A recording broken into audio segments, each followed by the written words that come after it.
puedes lograr. Don Vittorio, el placer de dar lo mejor.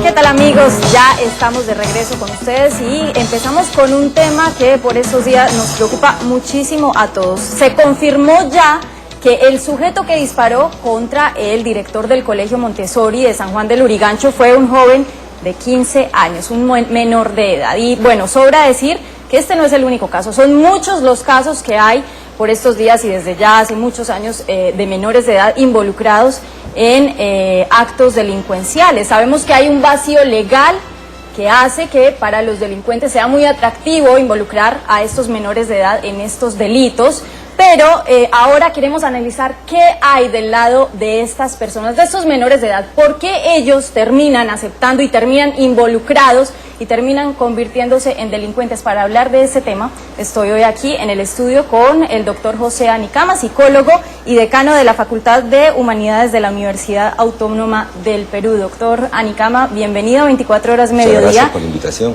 Y bueno, hablemos qué hay detrás de estos jóvenes, por qué terminan involucrados en estos actos. Las razones por las cuales ellos ejecutan estos actos ahora muy de moda pueden ser muy variadas. La primera tiene que ser evidentemente lo relacionado con sus propias características personales, ¿no?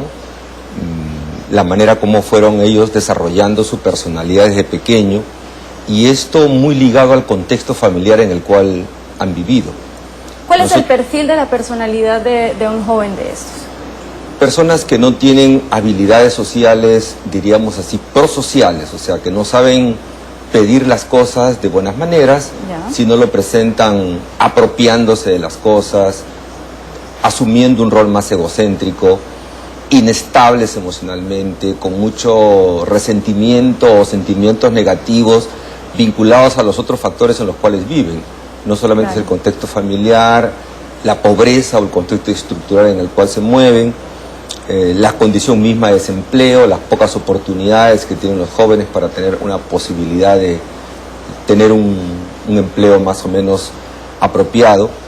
Y dentro de todo esto tendríamos que destacar evidentemente una crisis de valores en la misma familia, ¿no?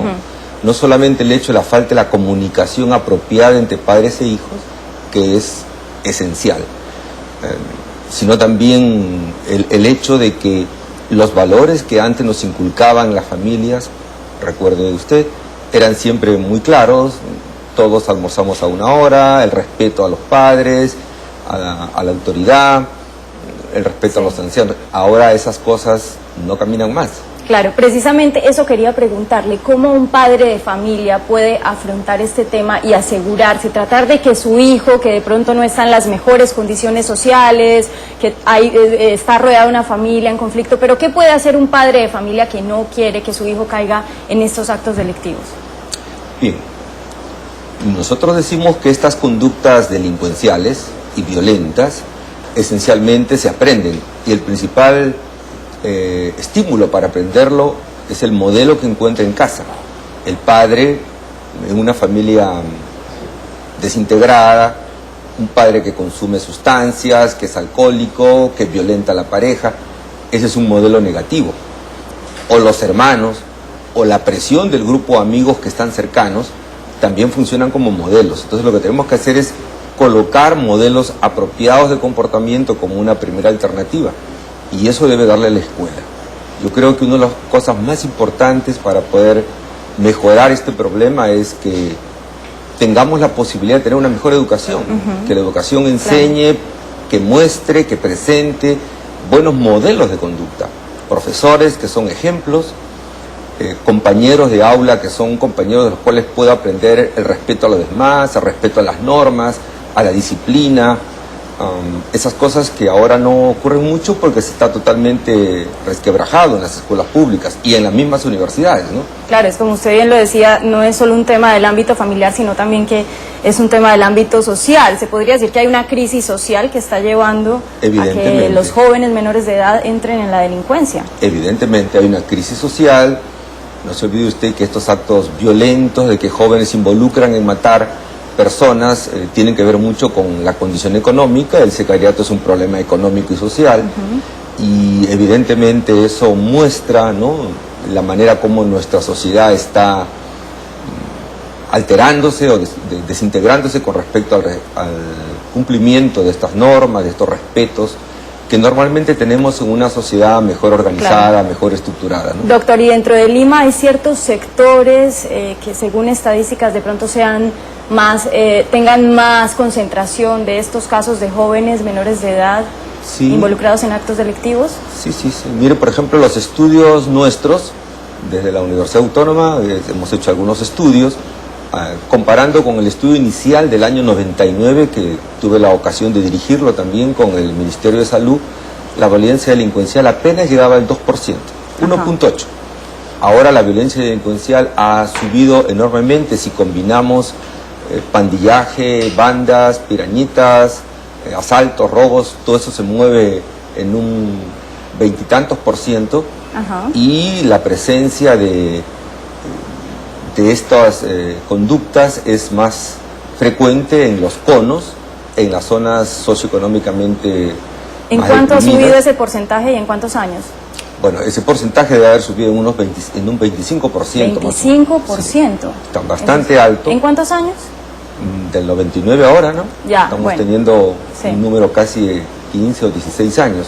Solo le doy un dato, por ejemplo, que empieza por la cosa más simple, el acoso escolar, el bullying. Nosotros en un estudio importante en todos los distritos de Lima Sur, casi tomando 1.800 estudiantes, encontramos que de cada 100 niños, 34 habían sido víctimas de bullying. Terrible. En el estudio del año pasado de otro estudiante graduado nuestro, ese porcentaje se ha mantenido en el 25%, es muy alto. De allí a pasar a actos mucho más complejos, como asaltos, como actos homicidas, es mucho más fácil, el camino va creciendo. Bueno, ya sabemos que en la parte, digamos que hay vacíos legales que hay que cubrir, pero en la parte social, ¿qué es lo que hay que hacer? ¿Qué tiene que hacer la sociedad y la familia? ¿Qué hay que hacerse desde ese punto? Yo creo que hay que hacer algunas cosas, como por ejemplo fortalecer el nivel educativo. Yo creo que una de las cosas fundamentales para que una sociedad camine bien es que formemos en los jóvenes las habilidades que los hagan competentes para desempeñarse con eficiencia. Y en este sentido creo que ahí la escuela está fallando. En segundo lugar, creo que tenemos que a través del MINSA o del Ministerio de Salud y del Ministerio de la Mujer implementar pues, los programas para atender los problemas psicosociales críticos del país. Los problemas psicosociales críticos que tienen que enfrentar los jóvenes hoy en día son violencia en todas sus formas, y lo que vemos hoy es una de ellas, el consumo de sustancias y los embarazos no deseados en adolescentes. Nosotros tenemos en nuestros estudios cifras muy claras de cómo camina esto en ciertos distritos.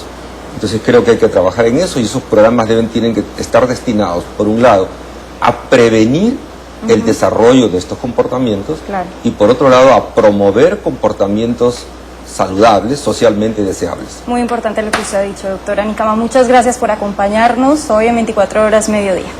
A ustedes, muchas gracias. Gracias, doctor. Bueno, nosotros seguimos, vamos a una pausa, pero no se muevan porque ya regresamos con más información para ustedes.